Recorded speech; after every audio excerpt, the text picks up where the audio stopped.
मैं जानता हूं जो मैं कहूंगा उसे तुम शब्दों में सुनोगे, पर उसे अपने हृदय से सुनना, क्योंकि राधा कृष्ण की कथा कोई कान की बात नहीं है, यह आत्मा की बात है। यह कोई कहानी नहीं जो तुम रात को बच्चों को सुनाओ।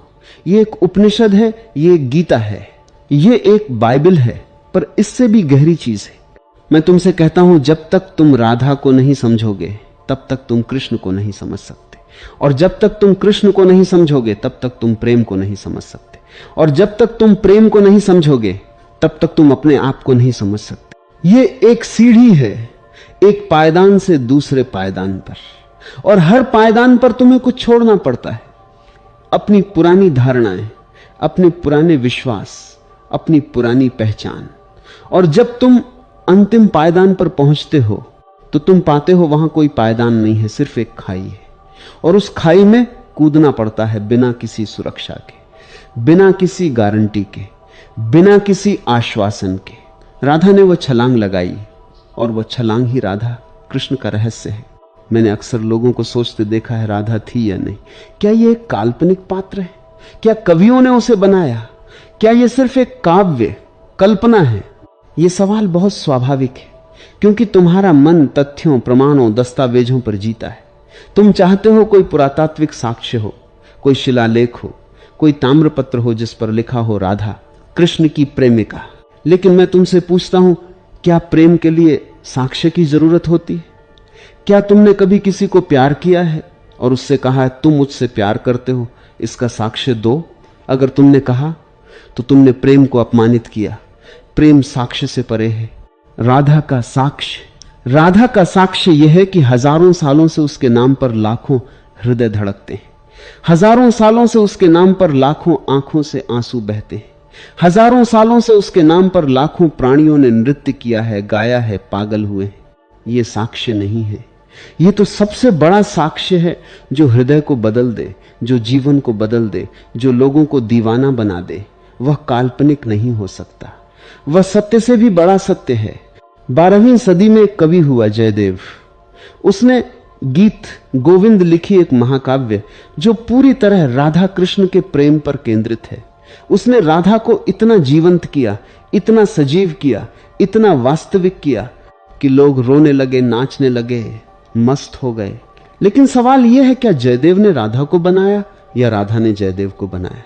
क्या कवि राधा का निर्माता है या राधा कवि की प्रेरणा है? मैं कहता हूं राधा हमेशा से थी, वह किसी ने नहीं बनाई। वह मानव चेतना की सबसे गहरी परतों में बसी हुई थी। जयदेव ने उसे सिर्फ अभिव्यक्त किया, उसे रूप दिया, उसे शब्द दिए, उसे गीत दिए। लेकिन राधा खुद जयदेव से पहले भी थी और जयदेव के बाद भी है। तुम सोचते हो कि राधा एक व्यक्ति है? नहीं, राधा एक अवस्था है, एक चेतना है, एक प्रेम की पराकाष्ठा है जो हर युग में, हर स्थान पर, हर प्रेमी के भीतर जन्मती है। राधा के आने से पहले भारत की भक्ति परंपरा कुछ और ही थी। भक्ति का अर्थ था डर, सम्मान, विस्मय, श्रद्धा। भगवान को दूर दूर तक पूजा जाता था, मंदिरों में, अनुष्ठानों में, मंत्रों में। भगवान और भक्त के बीच एक खाई थी, वह खाई सम्मान की थी, वह खाई भय की थी, वह खाई दूरी की थी। राधा ने वह खाई पाट दी। उसने कहा मैं कृष्ण से डरती नहीं, मैं कृष्ण को प्यार करती हूं। उसने कहा मैं कृष्ण को मंदिर में नहीं खोजती, मैं उसे अपने हृदय में खोजती हूं। उसने कहा मैं कृष्ण को मंत्रों से नहीं पुकारती, मैं उसे अपनी धड़कनों से पुकारती। यह एक क्रांति थी, इतनी बड़ी क्रांति जितनी बड़ी बुद्ध ने की, जितनी बड़ी महावीर ने की। राधा ने धर्म को प्रेम से बदल दिया, अनुष्ठान को अनुभव से बदल दिया और भगवान को प्रेमी में बदल दिया। और यह क्रांति आज भी जारी है। हर बार जब कोई व्यक्ति सच में प्यार करता है तो वह राधा कृष्ण के उसी सत्य को जीता है। कल्पना करो 5000 साल पहले वृंदावन की गलियां, सरस्वती नदी के किनारे हरी भरी वनस्पति, रंग बिरंगे फूल, सुगंधित हवाएं, और उस हवा में बांसुरी की धुन, कृष्ण की बांसुरी। इसी वृंदावन में रहती थी एक लड़की राधा। उसके पिता का नाम था वृषभानु और माता का नाम था कीर्तिदा। पर यह नाम तुम्हारी परिचय पुस्तिका के लिए है। राधा की असली पहचान क्या है? राधा की असली पहचान यह है, वह उस बांसुरी की धुन में खो गई। वह उस बांसुरी के राग में इतनी मस्त हो गई कि वह भूल गई मैं कौन हूं, मेरे माता पिता कौन हैं, मेरा घर कौन है, मेरा समाज कौन है, मेरी पहचान क्या है। जब राग इतना गहरा हो जाता है तो रागी खत्म हो जाता है, सिर्फ राग रह जाता है। राधा का मैं खत्म हो गया, सिर्फ कृष्ण की बांसुरी का राग रह गया। लेकिन यहां दुख की बात है, समाज ने राधा को रहने नहीं दिया। समाज ने कहा तुम कृष्ण की नहीं हो सकती क्योंकि उसने तुमसे विवाह नहीं किया, तुम किसी और की हो, अभिमन्यु की। अभिमन्यु कौन था? अभिमन्यु एक नाम, एक पहचान, एक सामाजिक व्यवस्था। समाज ने कहा तुम अभिमन्यु की हो क्योंकि ऐसा कानून है, ऐसी व्यवस्था है, ऐसी परंपरा है। राधा ने कहा मैं कानूनों की नहीं हूं, मैं प्रेम की हूं। मैं परंपराओं की नहीं हूं, मैं आत्मा की हूं। मैं किसी की नहीं हूं, मैं केवल प्रेम की हूं। उसने विवाह किया क्योंकि उसे कोई विकल्प नहीं था। उसने समाज का पालन किया शरीर से, लेकिन उसकी आत्मा कहीं और थी। उसकी आत्मा तो कृष्ण की बांसुरी में, कृष्ण के नृत्य में, कृष्ण के रूप में थी। यही राधा की त्रासदी है और यही राधा की विजय है। त्रासदी इसलिए क्योंकि उसे समाज से लड़ना पड़ा, विजय इसलिए क्योंकि उसने अपने प्रेम को नहीं छोड़ा, अपनी आत्मा को नहीं बेचा, अपनी सच्चाई को नहीं त्यागा। राधा को एक कठिन संघर्ष करना पड़ा क्योंकि वह अभिमन्यु की पत्नी थी, वह समाज की बहू थी, वह परंपरा की रखवाली करने वाली थी, लेकिन उसका हृदय कृष्ण के लिए धड़कता था। समाज ने उसे लाख कोसा, लाख बुरा भला कहा, लाख अपमानित किया, पर राधा का प्रेम डिगा नहीं। क्योंकि जो प्रेम किसी बाहरी परिस्थिति पर निर्भर करता है वह प्रेम नहीं है, और जो प्रेम बाहरी परिस्थितियों के बावजूद कायम रहता है वही सच्चा प्रेम है।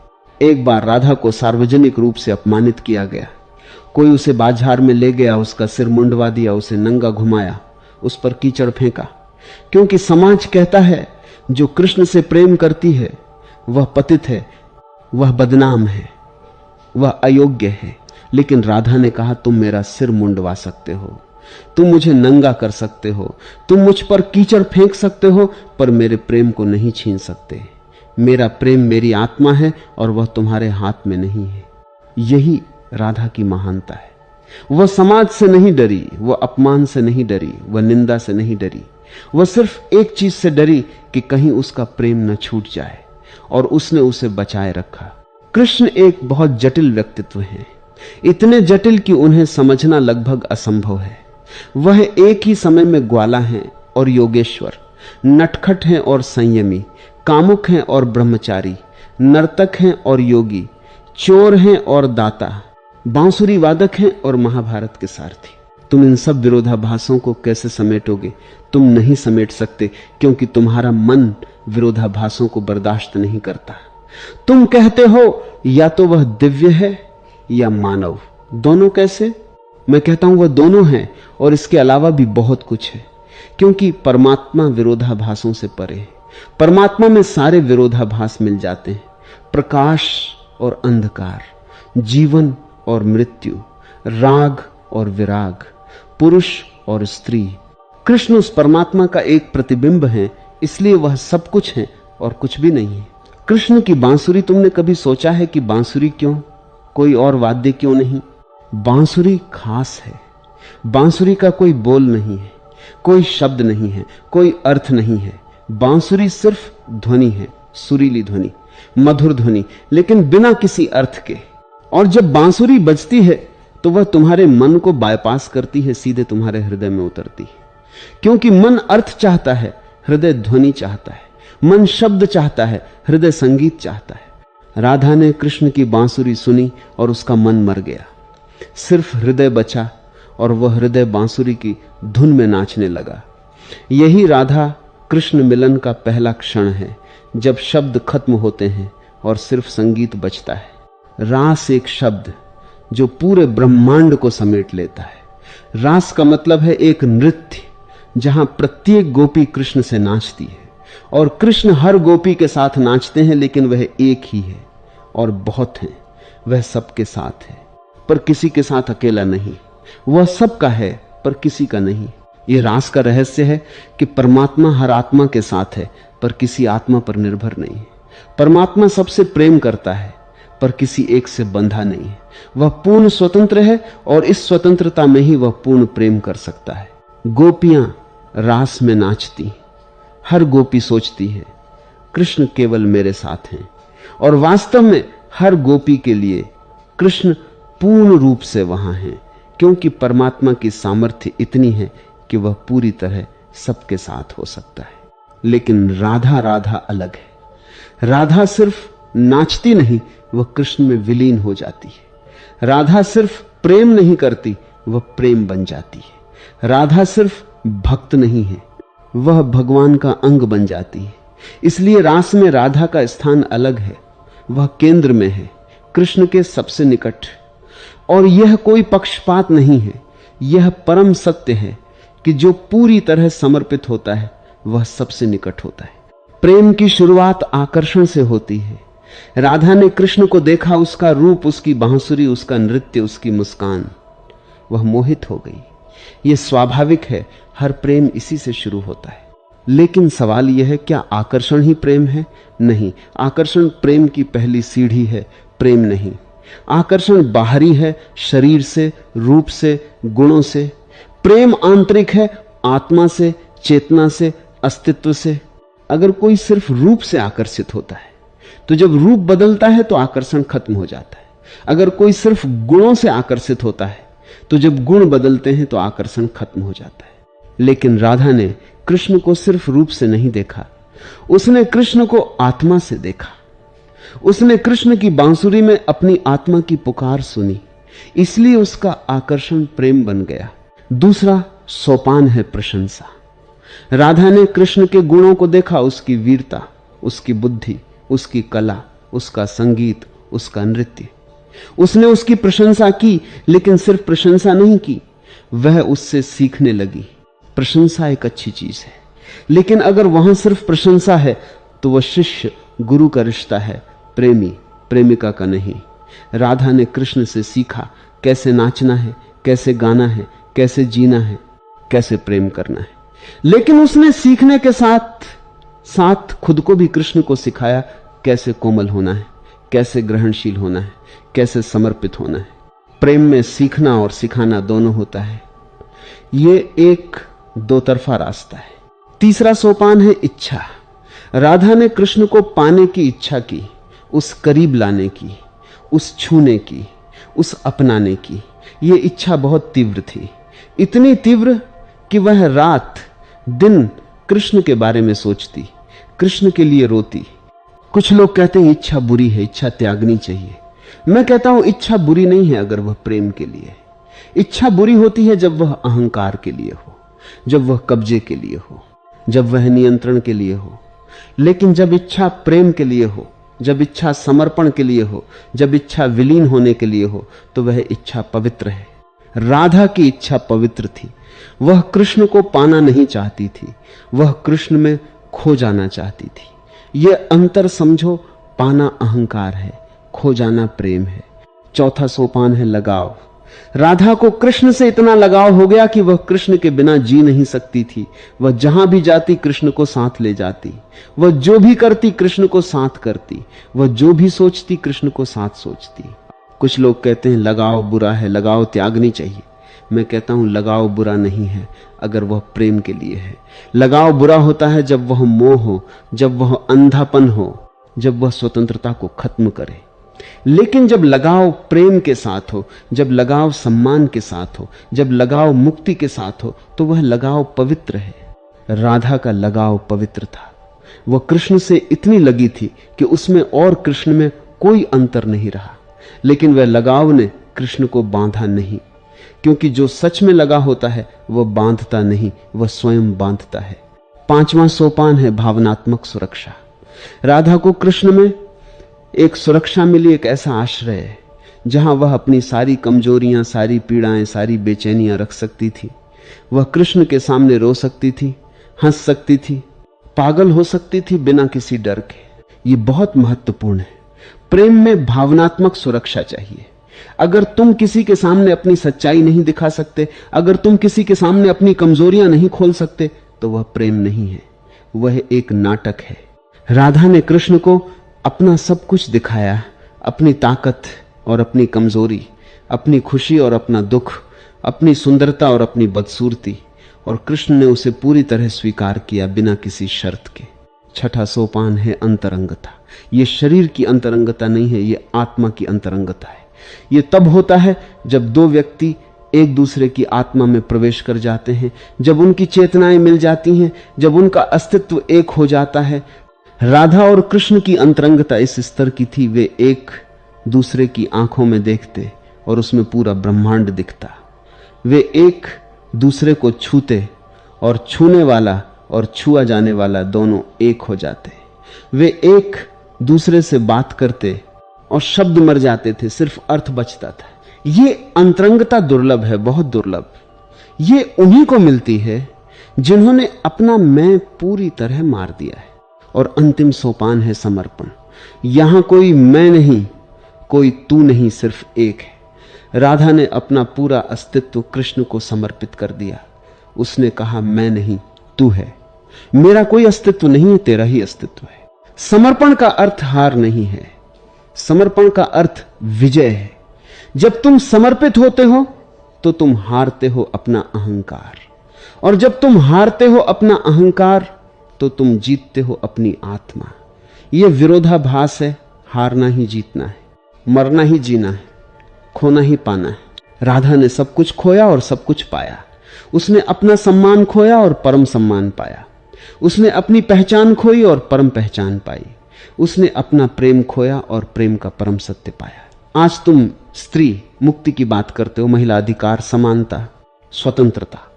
मैं कहता हूं स्त्री मुक्ति की पहली ज्वाला राधा है। वह उस युग में जी रही थी जब स्त्री की कोई कीमत नहीं थी, जब स्त्री सिर्फ पुरुष की संपत्ति थी, जब स्त्री को सिर्फ प्रजनन का साधन माना जाता था, जब स्त्री को सिर्फ घर की रखवाली के लिए रखा जाता था।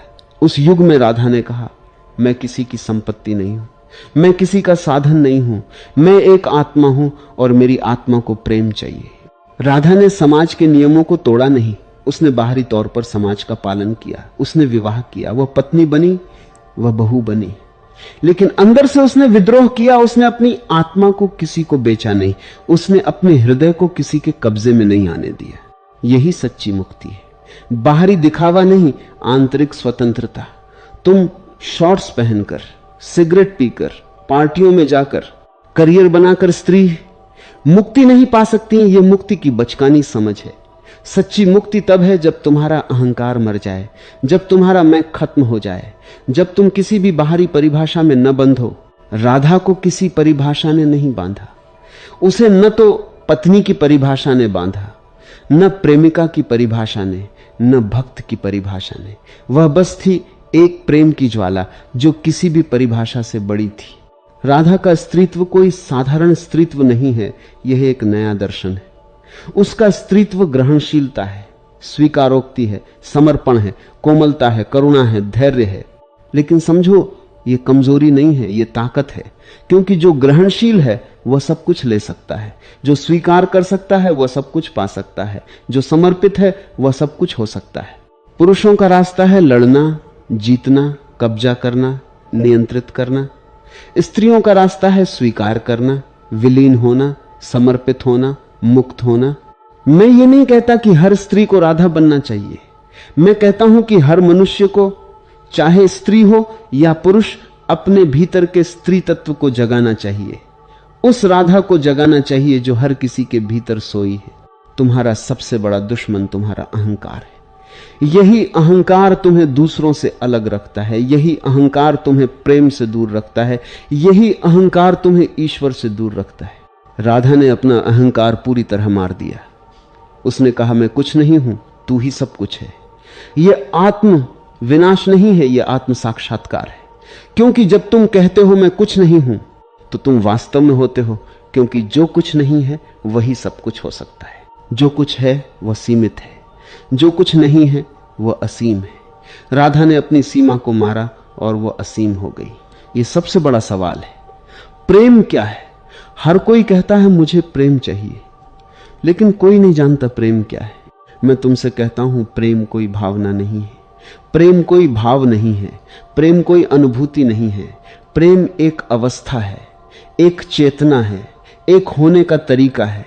प्रेम तब है जब तुम किसी को उसके होने के लिए पूरी तरह स्वीकार करते हो, बिना किसी शर्त के, बिना किसी बदले की अपेक्षा के, बिना किसी सुधार की इच्छा के। तुम अपने प्रेमी से कहते हो मैं तुझसे प्यार करता हूं, लेकिन तू यह कर, वह मत कर, ये बन, वह मत बन। ये प्रेम नहीं है, ये शर्त है।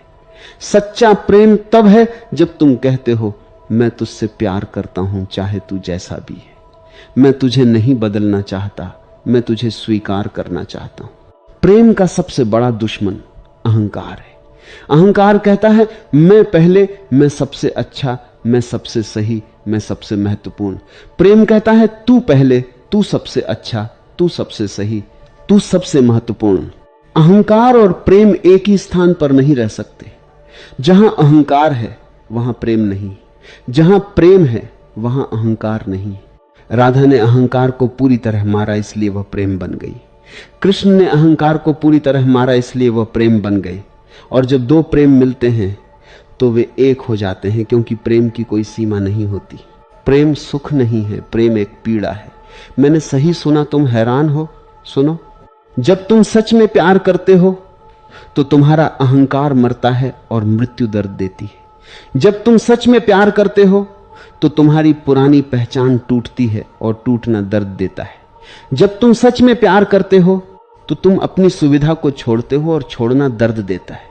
लेकिन यह दर्द प्रसव पीड़ा है, यह नए जन्म की पीड़ा है। जब तुम इस पीड़ा से गुजरते हो तो तुम एक नई चेतना के साथ जन्मते हो, एक ऐसी चेतना जो प्रेम से भरी है, जो करुणा से भरी है, जो आनंद से भरी है।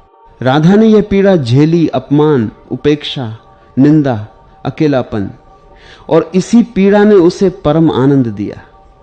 क्योंकि जो पीड़ा नहीं झेलता वह आनंद नहीं पा सकता। वृंदावन कोई भौगोलिक स्थान नहीं है, यह एक चेतन अवस्था है। वृंदावन वह जगह है जहां प्रेम खिलता है। वृंदावन वह जगह है जहां हर पत्ता, हर फूल, हर हवा, हर धुन प्रेम की कहानी सुनाती है। क्या तुमने कभी सोचा है कृष्ण वृंदावन क्यों गए? मथुरा क्यों नहीं? द्वारका क्यों नहीं? हस्तिनापुर क्यों नहीं? क्योंकि मथुरा में राजनीति है, द्वारका में साम्राज्य है, हस्तिनापुर में युद्ध है। प्रेम के लिए कोई जगह नहीं। प्रेम के लिए वृंदावन चाहिए, वह जगह जहां कोई व्यस्तता नहीं, कोई राजनीति नहीं, कोई युद्ध नहीं, सिर्फ गोपियां, गायें, पेड़, फूल और यमुना की कलकल धारा। वृंदावन तुम्हारे भीतर भी है। अगर तुम शोर मचाना बंद करो, अगर तुम व्यस्त होना बंद करो, अगर तुम दौड़ना बंद करो, तो तुम पाओगे कि तुम्हारे भीतर एक वृंदावन है जहां कृष्ण की बांसुरी हमेशा बजती है। गोपियां, ग्वाल, बालाएं, साधारण लड़कियां जिन्हें कोई पढ़ाई नहीं, कोई बड़े बड़े शास्त्र नहीं, कोई जटिल दर्शन नहीं, वे सिर्फ जानती थीं कृष्ण से प्रेम करना। उन्होंने कृष्ण को कैसे पहचाना? शास्त्र पढ़कर नहीं, उन्होंने तो कृष्ण को अपनी धड़कनों में पहचाना, अपनी आंखों की प्यास में पहचाना, अपने हृदय की बेचैनी में पहचाना। यह बहुत महत्वपूर्ण है। तुम ईश्वर को शास्त्रों में नहीं खोज सकते, तुम ईश्वर को मंदिरों में नहीं खोज सकते, तुम ईश्वर को विचारों में नहीं खोज सकते, तुम ईश्वर को सिर्फ प्रेम में खोज सकते हो, क्योंकि ईश्वर प्रेम है और प्रेम ही ईश्वर है। गोपियां ने यह जान लिया था, बिना किसी शास्त्र के, बिना किसी गुरु के, बिना किसी अनुष्ठान के। वे सिर्फ नाचती थीं, गाती थीं और अपनी गायें चराती थीं, और यही उनकी साधना थी, यही उनका धर्म था, यही उनका मोक्ष था। यमुना एक नदी जो वृंदावन से बहती है। क्या तुम जानते हो यमुना का पानी काला क्यों है? कहते हैं यमुना राधा कृष्ण के प्रेम के रंग से काली हो गई। जब राधा और कृष्ण यमुना में स्नान करते थे तो उनके प्रेम का रंग यमुना के पानी में घुल गया। ये एक कथा है, पर इस कथा में एक सत्य है। जो नदी प्रेम को छू लेती है वह नदी पवित्र हो जाती है। जो व्यक्ति प्रेम को छू लेता है वह व्यक्ति पवित्र हो जाता है। प्रेम ही सबसे बड़ी पवित्रता है। कोई मंत्र उतना पवित्र नहीं, कोई तीर्थ उतना पवित्र नहीं, कोई अनुष्ठान उतना पवित्र नहीं। राधा कृष्ण का मिलन शारीरिक था, यह नकारा नहीं जा सकता। तंत्र के अनुसार शरीर का मिलन प्रेम की पहली सीढ़ी है, अंतिम नहीं। जब दो शरीर मिलते हैं तो वह सुखद होता है, पर वह सिर्फ एक शुरुआत है। अगर वहां सिर्फ शरीर का मिलन है और उसके बाद कुछ नहीं, तो वह प्रेम नहीं है, वह यौन संतुष्टि है जो पशुओं को भी मिलती है। लेकिन राधा कृष्ण के मिलन में शरीर भी था, पर शरीर के पार भी था। उनका मिलन शरीर से शुरू होता था, पर आत्मा पर खत्म होता था। जब वे एक दूसरे को छूते थे तो वह सिर्फ चमड़ी का स्पर्श नहीं था, वह आत्मा का स्पर्श था। जब वे एक दूसरे को देखते थे तो वह सिर्फ आंखों का मिलन नहीं था, वह चेतना का मिलन था। राधा कृष्ण का मिलन भावनात्मक स्तर पर भी था। वे एक दूसरे की भावनाओं को पूरी तरह समझते थे, पूरी तरह सहभागी होते थे। राधा की खुशी कृष्ण की खुशी थी और कृष्ण का दुख राधा का दुख था। जब तुम सच में किसी से प्यार करते हो तो उसकी खुशी तुम्हारी खुशी है और उसका दुख तुम्हारा दुख है। यह कोई सहानुभूति नहीं है, यह एकता है। सहानुभूति में तुम दूसरे की भावना को समझते हो पर उसमें नहीं मिलते। एकता में तुम दूसरे की भावना बन जाते हो, तुम उसमें खो जाते हो और अंत में आत्मा का मिलन। यह वह स्तर है जहां कोई भावना नहीं, कोई विचार नहीं, कोई शरीर नहीं, सिर्फ एक चेतना है जो दो रूपों में प्रकट हुई। जब राधा और कृष्ण आत्मा में मिलते थे तो वे एक हो जाते थे, इतने एक कि यह बताना मुश्किल था कौन राधा है और कौन कृष्ण। यही परम मिलन है, यही प्रेम का अंतिम सत्य है, जहां प्रेमी और प्रेमिका, भक्त और भगवान, आत्मा और परमात्मा के बीच की सारी दूरियां मिट जाती हैं। राधा कृष्ण का मिलन शाश्वत नहीं था, कम से कम शारीरिक तौर पर नहीं। एक दिन कृष्ण ने वृंदावन छोड़ा, वह मथुरा गए, द्वारका गए और फिर कभी वापस नहीं आए। राधा अकेली रह गई, उसके बिना, उसकी बांसुरी के बिना, उसके नृत्य के बिना, उसकी मुस्कान के बिना। लेकिन यह वियोग प्रेम का अंत नहीं था, यह प्रेम की विराटता थी। क्योंकि जब प्रेमी दूर होता है तो प्रेम और भी गहरा हो जाता है। जब प्रेमी दिखाई नहीं देता तो प्रेम और भी तीव्र हो जाता है। राधा का अकेलापन उसके प्रेम को और गहरा कर गया। वह रात दिन कृष्ण को सोचती, कृष्ण के लिए रोती, कृष्ण के लिए तड़पती और इसी तड़प में वह कृष्ण को और करीब पाती थी, क्योंकि अब कृष्ण उसके बाहर नहीं, उसके भीतर था। वियोग प्रेम की सबसे गहरी साधना है। जब प्रिय पास होता है तो प्रेम करना आसान है, उसकी मौजूदगी तुम्हारा साथ देती है, उसका स्पर्श तुम्हें भर देता है, उसकी बातें तुम्हें सुकून देती हैं। लेकिन जब प्रिय दूर होता है तब प्रेम करना मुश्किल होता है। तब तुम्हें अपनी यादों में जीना पड़ता है, अपनी कल्पनाओं में, अपने सपनों में, और यही मुश्किल प्रेम को पकाती है, प्रेम को गहरा बनाती है, प्रेम को शाश्वत बनाती है। राधा ने यह साधना पूरी की। वह कृष्ण के वियोग में भी उससे जुड़ी रही, उससे बात करती रही, उसके लिए रोती रही, उसके साथ नाचती रही, भले ही वह शारीरिक रूप से वहां नहीं था। प्रेम एक चक्र है मिलन और वियोग का। जो सिर्फ मिलन चाहता है वह प्रेम को नहीं समझता, क्योंकि मिलन के बिना वियोग नहीं और वियोग के बिना मिलन नहीं। ये दोनों एक ही सिक्के के पहलू हैं। राधा ने इस चक्र को पूरी तरह जिया। उसने मिलन का आनंद उठाया और वियोग की पीड़ा को भी स्वीकार किया, और इसी पूर्णता में वह राधा बन गई जो आज भी प्रेम की प्रतीक है। भारतीय दर्शन में मोक्ष की बहुत चर्चा है, मुक्ति, निर्वाण, कैवल्य, लेकिन मैं कहता हूं प्रेम ही मोक्ष का द्वार है। प्रेम के बिना मोक्ष अधूरा है, प्रेम के बिना मुक्ति अधूरी है। क्योंकि मोक्ष का मतलब है सारे बंधनों से मुक्त होना, और सबसे बड़ा बंधन अहंकार है। प्रेम अहंकार को मारता है, और जब अहंकार मरता है तो मुक्ति स्वतः आती है। तुम मुक्ति के पीछे नहीं भागते, तुम प्रेम के पीछे भागते हो और मुक्ति तुम्हारे पीछे आती है। राधा ने प्रेम किया इतना गहरा, इतना पूरा, इतना समर्पित कि वह मुक्त हो गई। उसे किसी मोक्ष की जरूरत नहीं थी, उसका प्रेम ही उसका मोक्ष था। तुम सोचते हो सांसारिक प्रेम अलग है, आध्यात्मिक प्रेम अलग है। मैं कहता हूं प्रेम एक है, सिर्फ तुम्हारी समझ अलग है। जब तुम किसी शरीर से प्रेम करते हो तो वह सांसारिक लगता है, जब तुम किसी आत्मा से प्रेम करते हो तो वह आध्यात्मिक लगता है। लेकिन जब तुम सच में प्रेम करते हो तो शरीर और आत्मा में कोई अंतर नहीं रहता। तुम पूरे व्यक्ति से प्रेम करते हो, जिसमें शरीर भी है और आत्मा भी। राधा ने कृष्ण के शरीर से प्रेम किया और उसकी आत्मा से भी। उसने कृष्ण के रूप से प्रेम किया और उसके रूप के पीछे के परम सत्य से भी। इसलिए उसका प्रेम सांसारिक नहीं था और न ही केवल आध्यात्मिक, वह पूर्ण था। भक्ति का सबसे बड़ा रहस्य यह है भगवान को प्रेमी के रूप में देखना। जब तुम भगवान को मालिक के रूप में देखते हो तो तुम डरते हो। जब तुम भगवान को पिता के रूप में देखते हो तो तुम सम्मान करते हो। जब तुम भगवान को गुरु के रूप में देखते हो तो तुम सीखते हो। लेकिन जब तुम भगवान को प्रेमी के रूप में देखते हो तब तुम प्रेम करते हो। और प्रेम में न डर है, न सम्मान की दूरी, न सीखने की बंधन, सिर्फ मिलन है, सिर्फ एकता है, सिर्फ आनंद है। राधा ने कृष्ण को प्रेमी के रूप में देखा, इसलिए वह भक्ति की पराकाष्ठा है। और यही रहस्य हर भक्त को जानना चाहिए। भगवान तुम्हारे प्रेमी हैं, तुम्हारे सखा हैं, तुम्हारे साथी हैं। आज का मनुष्य अकेला है, इतना अकेला जितना कभी नहीं था। उसके पास सब कुछ है, पैसा, सुविधा, तकनीक, कनेक्शन, पर उसके पास प्रेम नहीं है। वह हजारों लोगों से जुड़ा है, फेसबुक पर, इंस्टाग्राम पर, व्हाट्सएप पर उसका कोई अपना नहीं। यह अकेलापन राधा कृष्ण का संदेश है कि प्रेम ही एकमात्र दवा है इस अकेलेपन की। प्रेम वह रास्ता है जिससे तुम अपने अकेलेपन को एकता में बदल सकते हो, अपनी पीड़ा को आनंद में, अपनी तड़प को शांति में। लेकिन प्रेम भी तुम सही से नहीं कर पाते। तुम प्रेम में भी अकेले हो। तुम प्रेम में भी अपने मैं को पकड़े रहते हो, अपनी शर्तों को पकड़े रहते हो, अपनी अपेक्षाओं को पकड़े रहते हो। और इसलिए तुम्हारा प्रेम भी असफल होता है, तुम्हारा प्रेम भी अधूरा रहता है।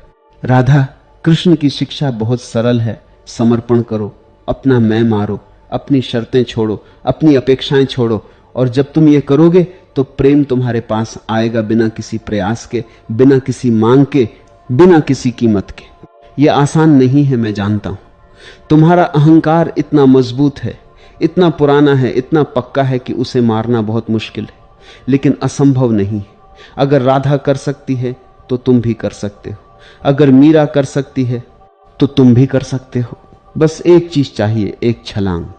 तर्क से परे, समझ से परे, सुरक्षा से परे एक छलांग। अज्ञात में, अपरिचित में, अप्रमाणिक में। मैं तुमसे कहता हूं, तुम्हें वृंदावन जाने की जरूरत नहीं है, क्योंकि वृंदावन तुम्हारे भीतर है। तुम्हें कृष्ण को खोजने की जरूरत नहीं है, क्योंकि कृष्ण तुम्हारे भीतर है। तुम्हें राधा को खोजने की जरूरत नहीं है, क्योंकि राधा तुम्हारे भीतर है। बस अपने भीतर झांको, अपने शोर को शांत करो, अपनी व्यस्तता को रोको, अपनी दौड़ को थामो और देखो कैसे राधा कृष्ण का नृत्य तुम्हारे भीतर शुरू होता है, कैसे उनकी बांसुरी तुम्हारी धड़कनों में गूंजती है, कैसे उनका प्रेम तुम्हारे रोम रोम में उतरता है। ये कोई कल्पना नहीं है, ये अनुभव है, अगर तुम तैयार हो। और तैयारी का मतलब है अपना मैं छोड़ना। सत्य क्या है? तुम पूछते हो क्या राधा कृष्ण का प्रेम सत्य है?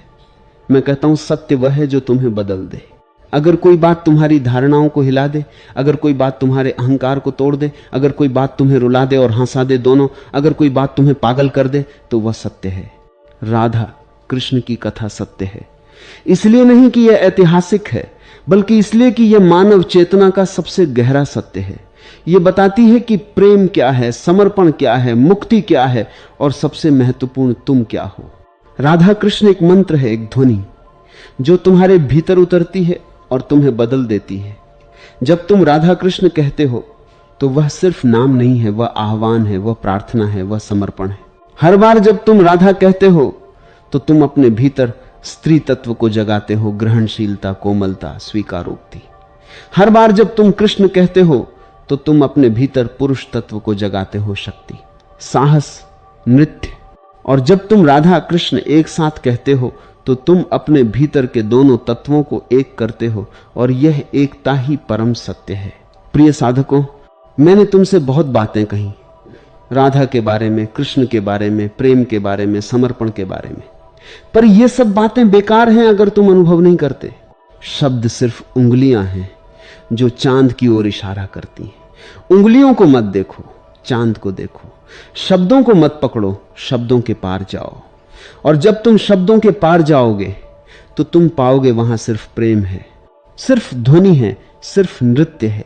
राधा कृष्ण वही है, एक नृत्य, एक ध्वनि, एक प्रेम जो कभी शुरू नहीं होता और कभी खत्म नहीं होता, वह हमेशा है, हर कण में, हर प्राणी में, हर धड़कन में।